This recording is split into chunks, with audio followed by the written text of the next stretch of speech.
In a quiet forest, deep beneath the roots of an old oak, lived a clever little mouse named Minnow.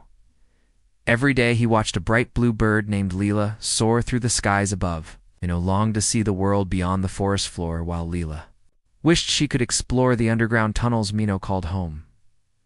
One spring morning, Mino had an idea. He gathered sticks, vines, and leaves to build a tiny bridge between the tallest branch and the ground. Lila helped by flying in shiny feathers to decorate it. It took days, but together they created a hidden bridge no one else knew about. At dawn, Mino climbed up the bridge, his heart racing, the first time he saw the sunrise from the treetops.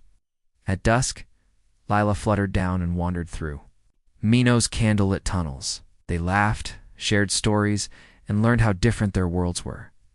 From that day on, they met at the bridge every morning and evening, one from the sky, one from the soil, sharing a friendship that proved no distance was too far when hearts were close. And so, a bird and a mouse taught the forest the true meaning of connection.